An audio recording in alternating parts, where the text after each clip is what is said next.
अस्सलाम वालेकुम, मैं हूं शाहजेब खानजादा। मुल्क में एक बार फिर सोशल मीडिया पर ऑडियो लीक्स का सिलसिला शुरू हो गया है और इस बार इन ऑडियोज़ का मुबैना ताल्लुक सुप्रीम कोर्ट के हाजिर सर्विस जज और साबिक वज़ीर आला पंजाब परवेज़ इलाही से है। आज वफाकी वज़ीर दाखिला राना सनाउल्लाह ने एक प्रेस कॉन्फ्रेंस की और प्रेस कॉन्फ्रेंस के दौरान उन्होंने सोशल मीडिया पर लीक होने वाली 2 ऑडियो लीक्स को भी चलाया और इल्ज़ाम आयद किया कि परवेज़ इलाही दीदा दिलेरी से मुल्क की सबसे बड़ी अदालत को मैनेज कर रहे हैं और कह रहे हैं कि फ़लाँ केस फ़लाँ लगना चाहिए, मगर सोशल मीडिया पर मौजूद तीसरी ऑडियो राना सनाउल्लाह ने नहीं चलाई। दूसरा वाकया जो एक ऑडियो की सूरत में इस वक्त मीडिया के ऊपर चल रही है, जो कि बहुत ही एम्बैरसिंग है और उसमें भी बदबख्त इमरानी टोले का एक नया कमांडर जो है वो उसमें मुलव्वस है और वो किस किस्म की गुफ्तगू कर रहा है, ये मैं समझता हूँ कि सुनने से तल्लक रखती है। मैं चाहूँगा कि आप उसको पहले मुलाजा फरमा लें। जोजा साहब जी जी तो आना जाएगा महा केस। अच्छा चलो मैं आपको आज वो चला जाएगा इस्लामाबाद, कह रहे थे इस्लामाबाद भेज देंगे आज ही, फिर उसके बाद वो जो प्रोसेस होगा फिर वो किसी को कोशिश कर लेंगे। कराओ ना ये कोशिश कर, कोई बिल्कुल कोशिश कर लेंगे बिल्कुल। ठीक है जी, बड़ा दबांग है। हाँ नहीं है जानना। हाँ लेकिन वो फाइल वो कर दिया इन्होंने, फाइल कर दिया सर। अब फाइल कर दिया, जोजा साहब को पूछ ले, वो कर रहा मैं जोड़े साहब से मालूम कर, कल भी मेरी बात हुई थी, कल तक तो तैयार नहीं हुआ था तो मैं चेक कर है। लेता काम ठीक हो जाएगा वो तो आप जरा कर लेना। जी मैं कर लेता हूँ सर, बहुत बेहतर। बड़े किसी को बताना नहीं है, लेकिन मैं सही है, समझ गया सर। अच्छा सर एक काम और है सर, अब वो जी, जी। परसों जो 14 तारीख को डोगर का भी केस लगा हुआ है बेंच में दोबारा सर। तो डोगर का वो गुलाम मोहम्मद डोगर जो सर सीसीपीओ का केस कर रहा था ना सर, आपका जो हाँ। सीसीपीओ था वो भी लगा हुआ है सर परसों, क्योंकि देखिए आप क्यों नेचुरली हटा दिए गए, उनको तो रिप्लेस कर दिया, लेकिन केस अभी भी है सर, परसों लगा हुआ है 14 को सर। चलो मैं बात करता हूँ। हाँ राना सनाउल्लाह ने मजीद कहा कि चीफ जस्टिस को इस मामले का नोटिस लेना चाहिए। मैंने FIA को भी टास्क दिया है, परवेज़ इलाही के खिलाफ मुकदमा दर्ज करना चाहिए और गिरफ्तारी होनी चाहिए, और अगर ये बात इससे आगे बढ़ती है तो ये मामला चीफ जस्टिस ऑफ पाकिस्तान या जुडिशल कमेटी को भेजा जाए। आज परवेज़ इलाही साहब किस दीदा दिलेरी से मुल्क की सबसे बड़ी अदालत अदालत उज़्मा उसको जो है वो मैनेज कर रहे हैं और कह रहे हैं कि जी ये फ़लाँ केस जो है वो फ़लाँ के लगना चाहिए और फ़लाँ के फ़लाँ लगना चाहिए, फ़लाँ ये है फ़लाँ वो है। चीफ जस्टिस ऑफ पाकिस्तान से गुजारिश करनी चाहूँगा कि वो इस मामले का नोटिस लें और मैंने FIA को टास्क सौंपा है कि वो इस बात का जायज़ा लें। चौधरी परवेज़ इलाही के ख़िलाफ़ बादियों नज़र में जो है वो मुकदमा दर्ज करना बनता है, मुकदमा दर्ज किया जाए और उनको गिरफ्तार करके पहले तो फोरेंसिक को अगर उन्हीं की आवाज़ है और जो दूसरे साहब हैं वो भी जो है वो सामने आ जाएंगे और जो जोजा साहब हैं उनका भी मालूम हो जाएगा, तो इस मामले को जो है वो इंक्वायर किया जाए। ऑडियो के दुरुस्त होने पर इनके खिलाफ मुकदमा दर्ज किया जाए, इनको इन्वेस्टिगेट किया जाए और अगर ये बात इससे आगे बढ़ती है तो फिर ये मामला जो है वो चीफ जस्टिस ऑफ पाकिस्तान या जुडिशल जो कमेटी है उसके पास भेजा जाए, ताकि अदलिया का जो अदारा है उसका एहतराम और उसकी इज्जत जो है उसे सिक्योर किया जा सके। एक तरफ जहां हुकूमत अदलिया को मैनेज करने का इल्ज़ाम लगा रही है, वहीं इन ऑडियोज़ में से एक ऑडियो में मौजूद सदर supreme court bar association Abid Zubairi ने इसको जाली करार दे दिया है और अपनी वजाहत में लिखा है कि मेरा दफ्तर परवेज़ इलाही के करीबी साथी मोहम्मद खान भट्टी का केस सिंध हाई कोर्ट में लड़ रहा है। हम इस हवाले से बात कर रहे थे। इसका ताल्लुक सुप्रीम कोर्ट में जारी गुलाम महमूद डोगर के केस से नहीं है, जबकि एक प्रोग्राम में गुफ्तगू करते हुए उन्होंने कहा कि ये जाली और डॉक्टर्ड ऑडियो है। परवेज़ इलाही से जिस केस से मुतालिक बात हो रही है वो हाई कोर्ट में फाइल होना था। ये सारा काम इसलिए हो रहा है क्योंकि अदालत में इलेक्शन वाला मामला उठ गया है। अगर ये मामला ना उठता तो ये ऑडियो लीक्स भी नहीं आती।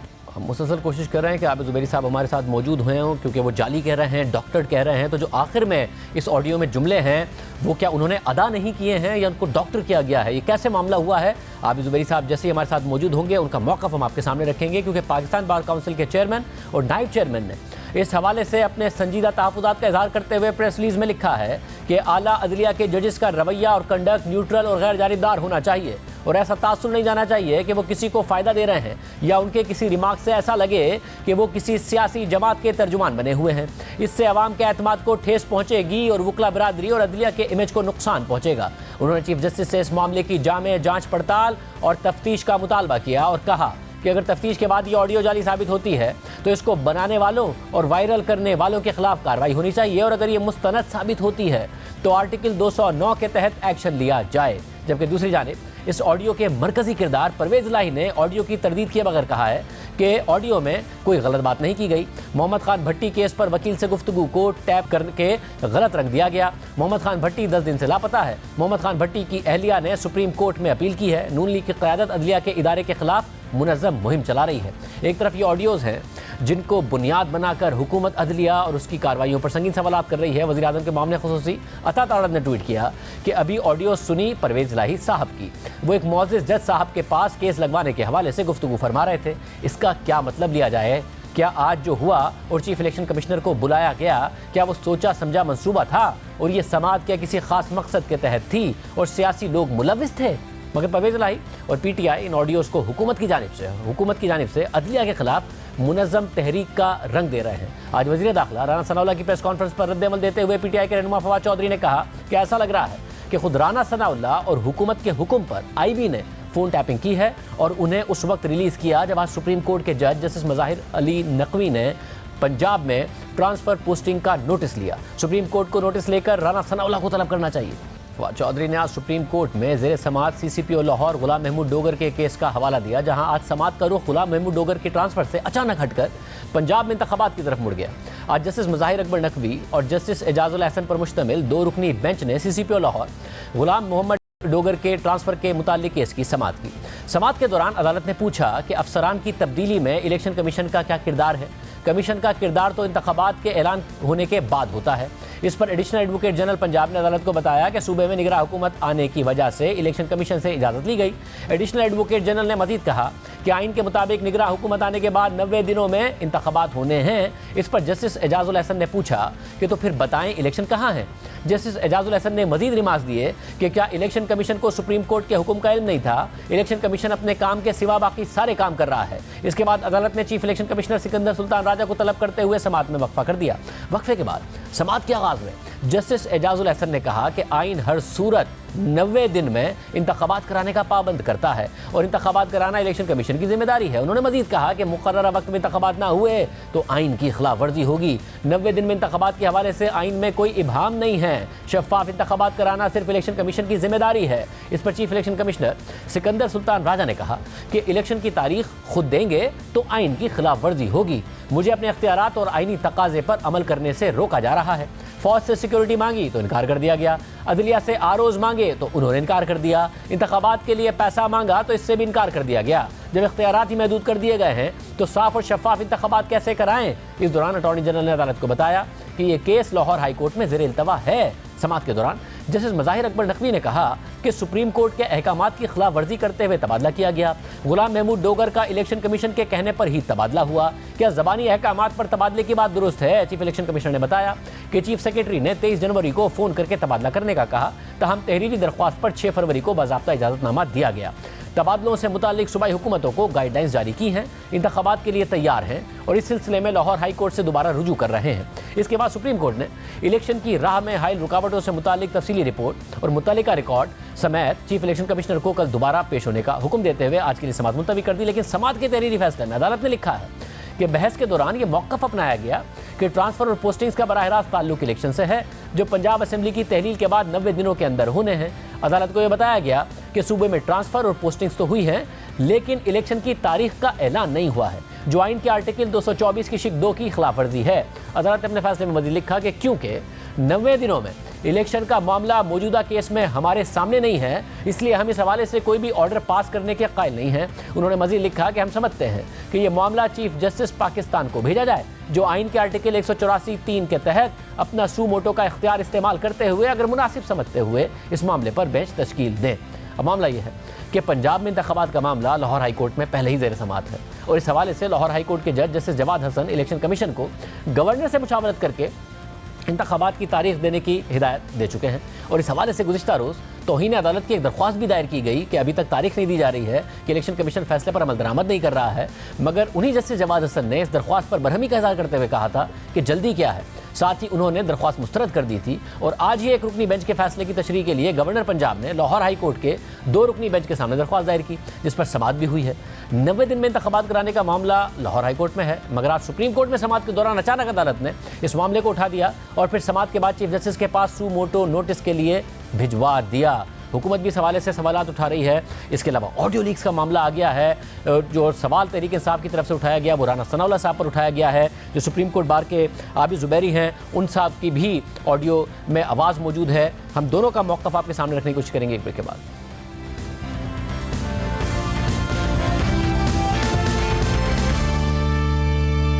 दूसरा वाकया जो एक ऑडियो की सूरत में इस वक्त मीडिया के ऊपर चल रही है, जो कि बहुत ही एम्बैरसिंग है, और उसमें भी बदबख्त इमरानी टोले का एक नया कमांडर जो है वो उसमें मुलव्वस है, और वो किस किस्म की गुफ्तगू कर रहा है, ये मैं समझता हूँ कि सुनने से तल्लक रखती है। मैं चाहूँगा कि आप उसको पहले मुलाजा फरमा लें। जोजा साहब जी जी। तो आना जाएगा केस। अच्छा चलो मैं आपको पैक आज वो चला जाएगा इस्लामाबाद, कह रहे हैं इस्लामाबाद भेज देंगे आज, ਤੇ ਫਿਰ ਉਸ ਤੋਂ ਬਾਅਦ ਉਹ ਜੋ ਪ੍ਰੋਸੈਸ ਹੁੰਦਾ ਫਿਰ ਉਹਦੇ ਕਿਸੇ ਨੂੰ ਕੋਸ਼ਿਸ਼ ਕਰ ਲਾਂਗੇ। कराओ ना ये कोशिश ਕੋਈ ਬਿਲਕੁਲ ਕੋਸ਼ਿਸ਼ ਕਰ ਲਾਂਗੇ ਬਿਲकुल। तो ठीक है जी। बड़ा दबांग है। हाँ नहीं है जानना।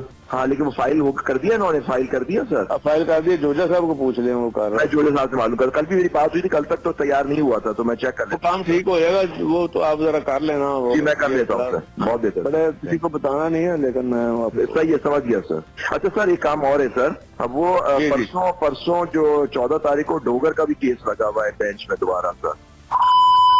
तो वो गुलाम मोहम्मद डोगर जो सर सीसीपीओ का केस कर रहा था ना सर, आपका जो सीसीपीओ था वो भी लगा हुआ है सर परसों, क्योंकि देखिए आप वो नेचुरली हटा दिए गए, उनको तो रिप्लेस कर दिया, लेकिन केस अभी भी है सर, परसों लगा हुआ है 14 को सर। चलो मैं बात करता हूँ। हाँ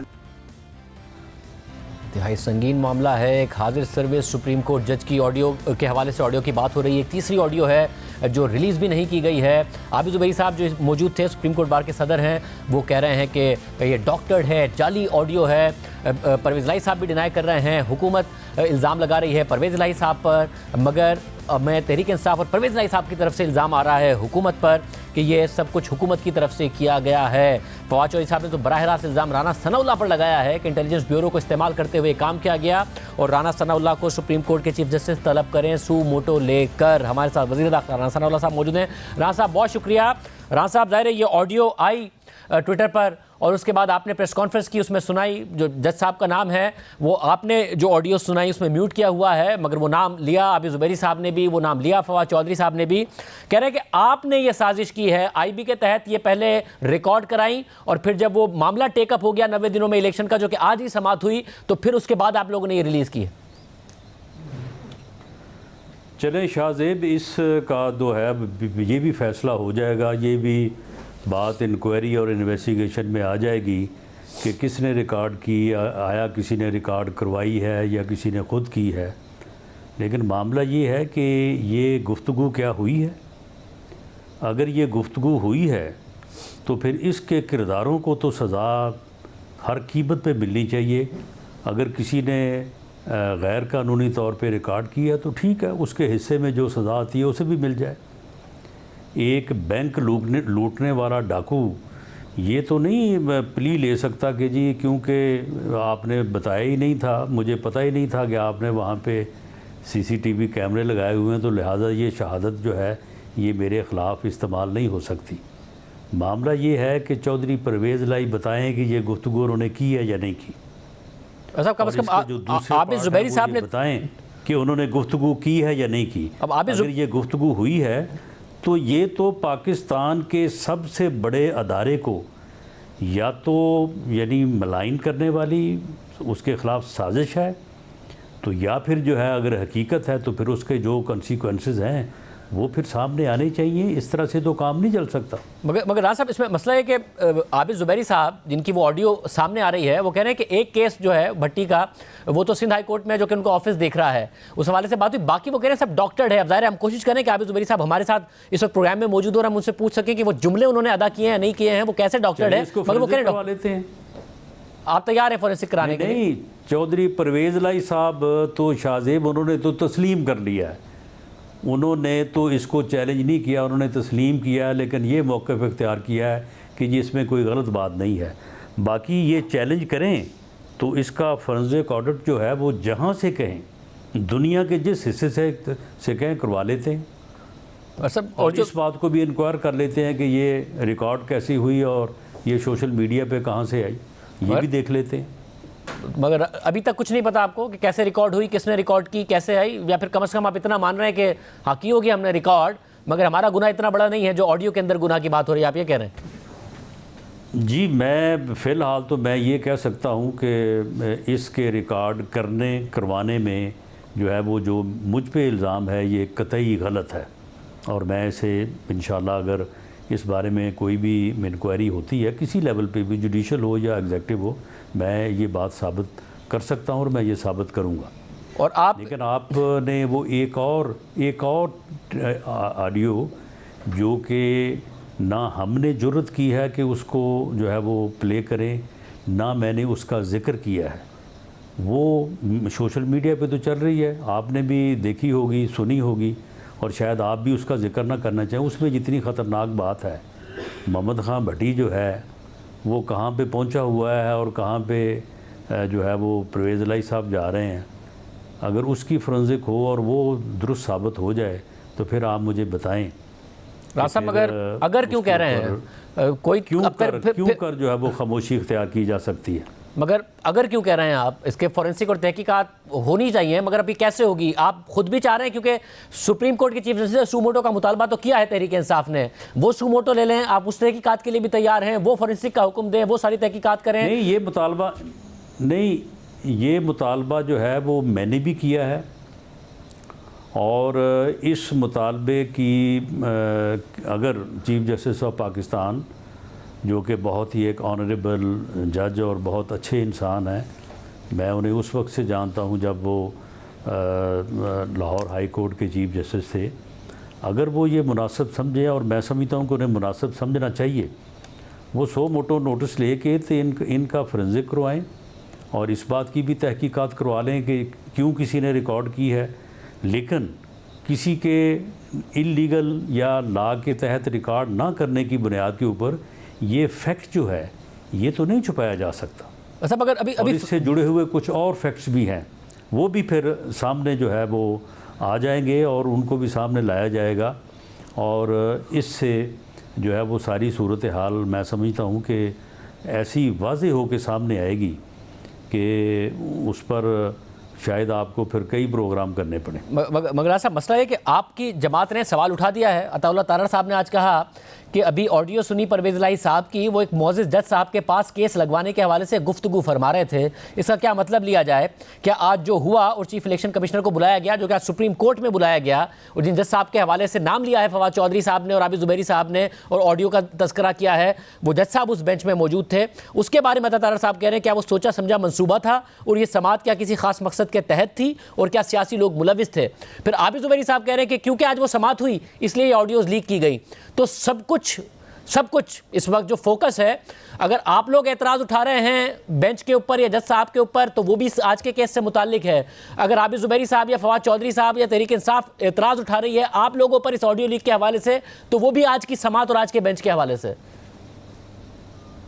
नहीं शाहज़े, बात यह है कि ये बात हुई या नहीं हुई, ये किसी वजह से भी क्यों अपना सामने आई हो, ये एक सानवी चीज़ है। मामला तो ये है कि क्या ये गुफ्तगू हुई है, क्या सुप्रीम कोर्ट में बेंच मैनेज हो रहे हैं, क्या केसेस जो हैं वो कोई स्पेसिफिक जजेस के सामने लगवाए जा रहे हैं, क्या किसी भी बेंच का कोई इस किस्म का रवैया है?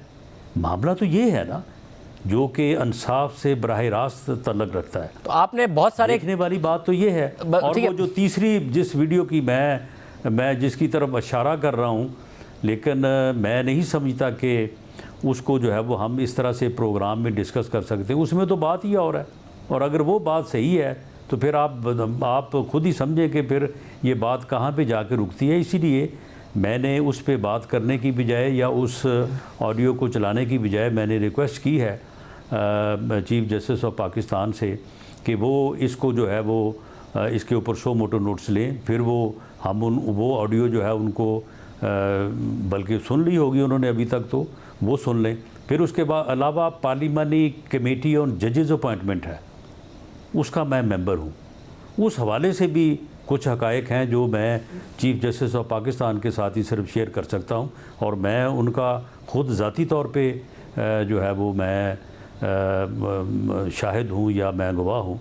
तो ये सारी चीज़ें जो हैं ये राना साहब, ये जो आपने बात की कि आप जजेस अपॉइंटमेंट की जो पार्लिमानी कमेटी है उसके मेंबर हैं और कुछ हकाइक हैं जो आप ज़ाती तौर पर शेयर कर सकते हैं, वो किसी शख्सियत से मुताल्लिक हैं जो आप समझते हैं कि चीफ जस्टिस से आप शेयर करना चाहते हैं? जी, वो शख्सियत से मुतल्लिक ही हैं। और वो शख्सियत ज़ाहिर है जब आप पार्लिमानी कमेटी का हवाला दे रहे हैं तो हाजिर सर्विस जज के हवाले से है?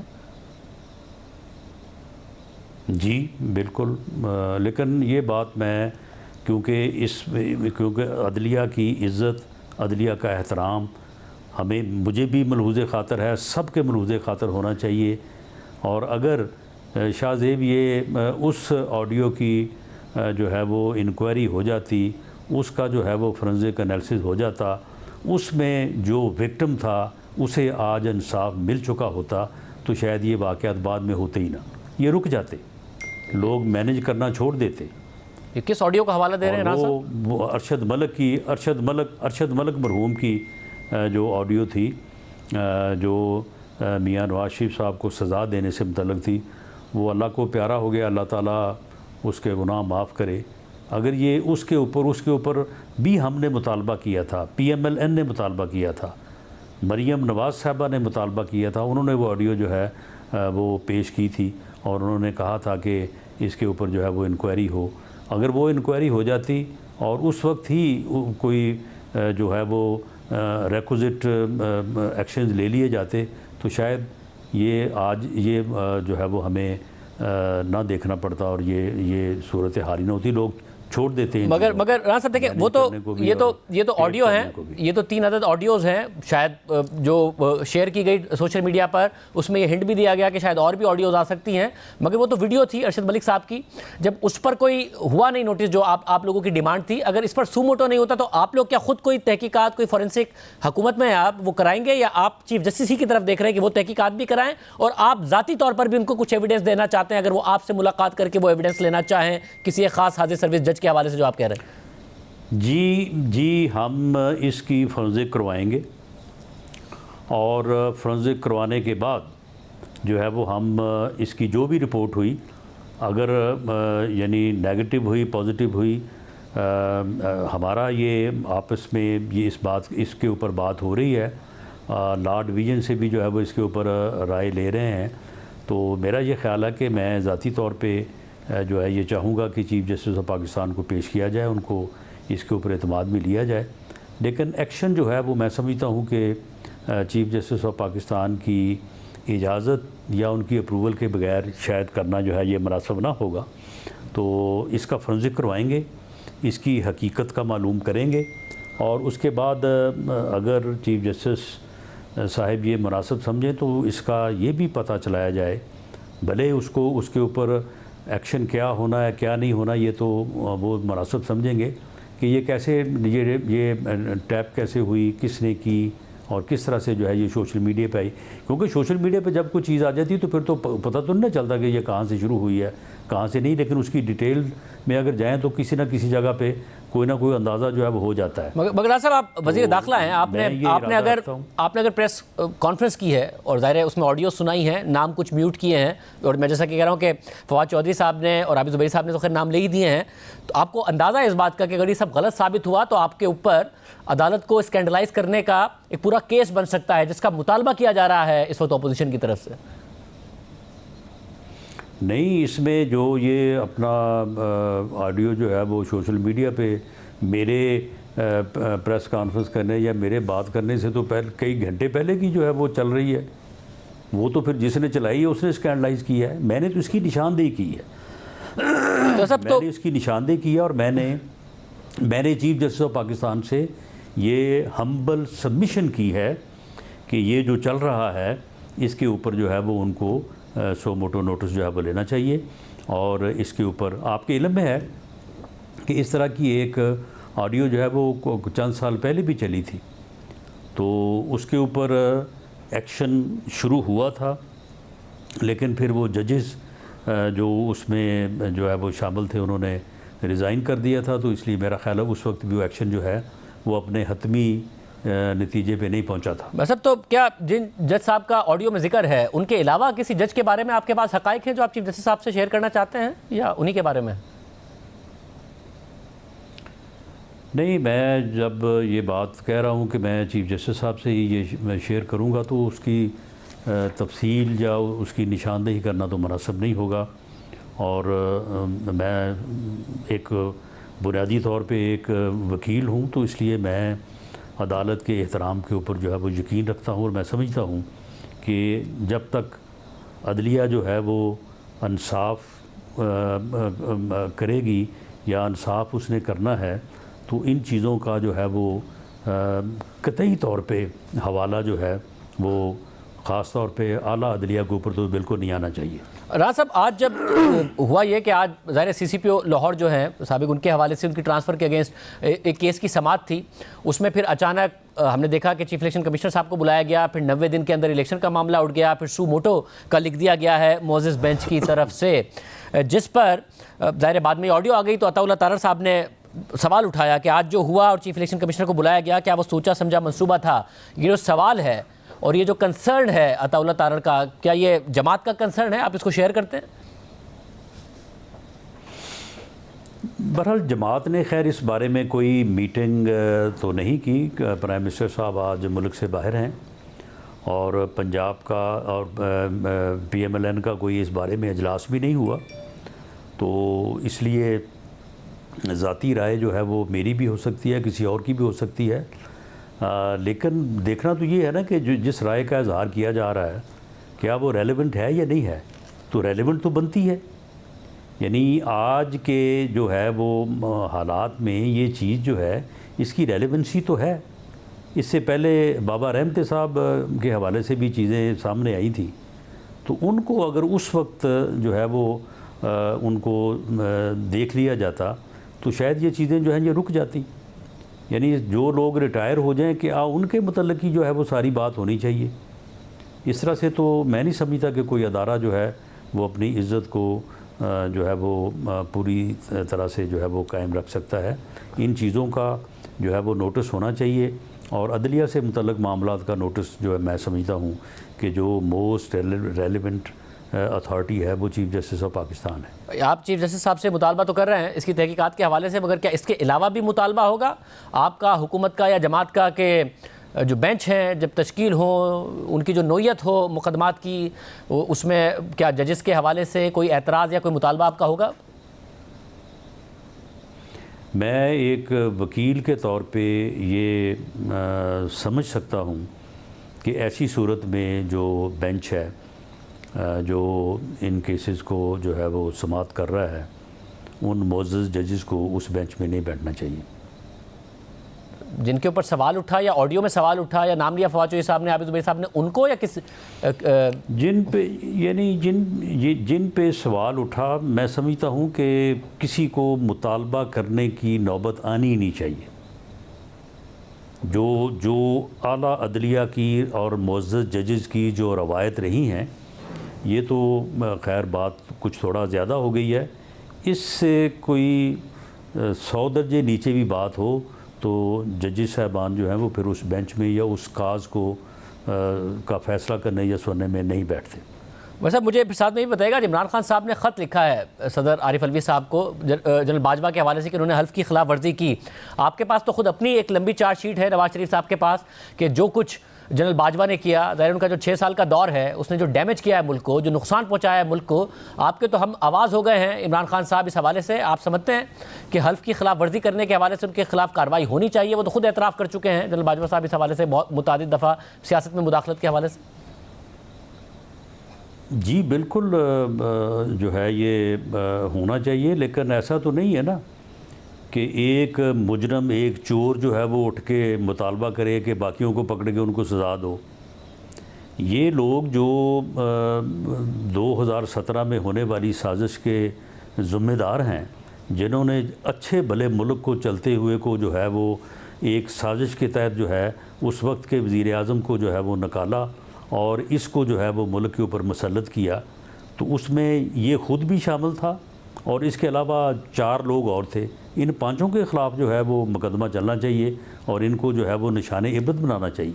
यानी जनरल बाजवा, इसके अलावा उस वक्त जो भी अगर अस्करी क़यादत में से लोग थे और इमरान खान साहब आप कह रहे हैं सबके खिलाफ कार्रवाई होनी चाहिए।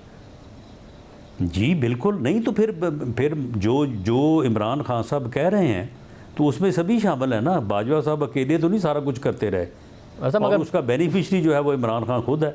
इमरान खान ये बेनिफिशरी जो है वो कहता मुझे साइड पे कर दें और बाकियों को पकड़ लें। मगर जनरल बाजवा साहब से सवाल नहीं होना चाहिए, बड़ा ताकतवर ओहदा है आर्मी चीफ का, जो कुछ उन्होंने इस मुल्क के साथ किया है और रिटायरमेंट और पक्ष के साथ अब रिटायर होकर बैठे हुए हैं और दुनिया घूम रहे हैं, उनसे सवाल नहीं होना चाहिए इस मुल्क के साथ जो उन्होंने किया है? जी हम तो ये बात कहते रहे कि सवाल होना चाहिए, लेकिन उस वक्त ये क्या कहते थे? ये कहते थे जनरल बाजवा तो सबसे बड़ा जमहूरियत पसंद जो है वो जर्नैल है और वो उसने हुकूमत का, उसने मुल्क का बड़ा साथ दिया है, उसने हमारी फॉरेन पॉलिसी को कामयाब करवाया है, उसने हमें जो है वो लोन लेके दिए हैं दोस्तों को। ये मुहसन है कौम का, ये मुहसन है इस मुल्क का। उस वक्त तो ये कहता था, तो इसकी किस बात का आप एतबार करेंगे? बहुत शुक्रिया सनाउल्लाह साहब हमारे साथ मौजूद थे। आज समाअत हुई और बड़ा दिलचस्प मामला हुआ इमरान खान साहब के हवाले से, और हाई कोर्ट में उसकी तफसीलात आपके सामने रखेंगे ब्रेक के बाद।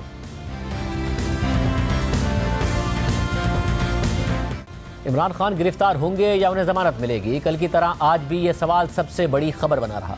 कल की तरह आज भी दिन भर इस हवाले से ड्रामाई पेशरफ्त होती रही। लाहौर हाई कोर्ट में समाअत होती रही और मुलतवी होती रही। कल की तरह आज भी अदालत इमरान खान को ज़ाती हैसियत में बुलाती रही और इमरान खान पेशी से गुरेज करते रहे। उनके वकला कभी एक वजह और कभी दूसरी वजह देते रहे। इमरान खान अदालत के सामने पेश होंगे या नहीं होंगे? कल की तरह आज भी ये सवाल सबसे बड़ा सवाल बना रहा। गुज़िश्ता रोज़ इस्लामाबाद की दहशतगर्दी की अदालत के जज जवाद अब्बास ने इलेक्शन कमीशन के बाहर एहतजाज से मुताल्लिक केस में जमानत के अलावा इमरान खान की इस्तिस्ना की दरख्वास्त भी खारिज कर दी थी। दरख्वास्त जमानत खारिज होने के फ़ौरन बाद इमरान खान के वकला ने लाहौर हाई कोर्ट में हिफाजती जमानत की दरख्वास्त दायर कर दी ताकि इमरान खान को गिरफ्तारी से बचाया जा सके। कल शाम 6 बजे के करीब जस्टिस तारिक सलीम शेख ने दरख्वास्त पर फौरी समाअत की और हुक्म दिया कि इमरान खान को रात 8 बजे पेश किया जाए। फिर कल रात 8 बजे से पहले दूसरी समाअत हुई। इमरान खान के वकला अदालत में पेश हुए और मजीद मोहलत तलब कर ली। अदालत ने फिर मोहलत देते हुए समाअत रात 8:15 बजे तक मुलतवी कर दी। 8:15 बजे इस मामले की तीसरी समाअत हुई। इमरान खान इस दफ़ा भी पेश नहीं हुए। उनके वकला ने एक बार फिर मोहलत तलब की और अदालत ने समाअत आज सुबह तक के लिए मुलतवी कर दी। आज सुबह जस्टिस तारिक सलीम शेख पर मुश्तमिल सिंगल बेंच ने मामले की चौथी समाअत की। इमरान खान एक बार फिर पेश नहीं हुए और उनके वकला ने एक बार फिर मोहलत मांग ली। अदालत ने एक बार फिर मोहलत दे भी दी और समाअत आज दिन 12:30 बजे तक मुलतवी कर दी। 12:30 बजे 5वीं दफा समाअत हुई। इमरान खान इस दफा भी पेश नहीं हुए। वकला ने एक बार फिर मजीद वक्त देने की इस्तदा कर दी। अदालत ने एक बार फिर इस्तदा मंजूर कर ली और समाअत आज दिन 2 बजे तक मुलतवी कर दी। 2 बजे इस केस की छठी समाअत हुई। इमरान खान इस मरतबा भी पेश नहीं हुए और उनके वकला ने अदालत को बताया कि वो हिफाजती जमानत की दरख्वास्त वापस लेना चाहते हैं। इस दौरान हल्फनामे और वकालतनामे पर इमरान खान के मुख्तलिफ दस्तखत होने पर जस्टिस तारिक सलीम शेख ने नोटिस ले लिया। इमरान खान के वकील की दरख्वास्त वापस लेने की इस्तदा भी मुस्तरद कर दी और रिमार्क्स दिए कि यह संगीन मामला है और इस पर तौहीन अदालत की कार्रवाई हो सकती है। अदालत ने एक बार फिर समाअत 4 बजे तक मुलतवी कर दी और इमरान खान को एक बार फिर तलब कर दिया, लेकिन आज शाम 4 बजे इस केस की 7वीं समाअत हुई तो इमरान खान इस दफ़ा भी पेश नहीं हुए। उनके वकला ने फिर इस्तदा की कि वीडियो लिंक पर इमरान खान की वजाहत सुन ली जाए। अदालत ने एक बार फिर यह इस्तदा मुस्तरद कर दी और समाअत आज शाम 6:30 बजे तक मुलतवी कर दी। शाम 6:30 बजे के बाद इस केस की 8वीं समाअत हुई। इमरान खान अदालत के सामने फिर पेश नहीं हुए और उनके वकला ने इस दफ़ा सिक्योरिटी खदशात जाहिर कर दिए। तो अदालत ने IG पंजाब को इमरान खान के वकला के साथ मीटिंग करने और एडवोकेट जनरल पंजाब को इमरान खान की सिक्योरिटी से मुताल्लिक हुक्म पर अमल यकीनी बनाने का हुक्म दे दिया और इमरान खान को 20 फरवरी को दिन 2 बजे तक पेश होने की मोहलत देते हुए समाअत दोबारा मुलतवी कर दी। ये मामला अब हिफाजती जमानत के बजाय दोहरे दस्तखतों का केस बन गया है और इसमें भी इमरान खान को ज़ाती तौर पर तलब किया गया है। दूसरी जानिब इमरान खान के वकला ने आज एक तरफ जस्टिस तारिक सलीम शेख की अदालत में हिफाजती ज़मानत वापस लेने की इस्तदा की और लाहौर हाई कोर्ट में ही एक दूसरे केस में हिफाजती ज़मानत की दरख्वास्त दायर कर दी। यह मुकदमा इस्लामाबाद के थाना संजानी में दर्ज है जिसमें इमरान खान समेत तहरीक इंसाफ के मुतादिद रहनुमाओं पर इलेक्शन कमीशन के खिलाफ एहतजाज करने पर दहशतगर्दी की दफ़ात लगाई गई हैं। यह एहतजाज 21 अक्टूबर 2022 को इलेक्शन कमीशन की जानिब से इमरान खान को नाअहल किए जाने के खिलाफ किया गया था। इस केस में हिफाजती ज़मानत की दरख्वास्त आज लाहौर हाई कोर्ट के 2 रुकनी बेंच के सामने लगी जो जस्टिस अली बाकर नजफी और जस्टिस शहबाज रिजवी पर मुश्तमिल था। आज शाम 5 बजे के बाद इस केस की समाअत हुई और अदालत ने इमरान खान को ज़ाती हैसियत में तलब करते हुए समाअत आज शाम 6:30 बजे तक मुलतवी कर दी। 6:30 बजे के बाद दोबारा समाअत हुई तो इमरान खान इस केस में भी अदालत के सामने पेश नहीं हुए, लेकिन 2 रुकनी बेंच ने इमरान खान को मोहलत देने के बजाय उनके पेश न होने पर ज़मानत की दरख्वास्त खारिज कर दी। और इसके बाद हमने देखा कि हुकूमत की तरफ से शदीद तनकीद की गई कि जितना मौका इमरान खान को दिया जा रहा है इतना किसी को नहीं दिया जाता, मगर इमरान खान आज पेश नहीं हुए। उनकी सेहत के हवाले से भी एक रीज़न दिया गया, इसके अलावा उनकी सिक्योरिटी के हवाले से भी रीज़न दिया गया, मगर अब ज़मानत उनकी खारिज हो गई। इरा दी। अल्लाह हाफ़िज़।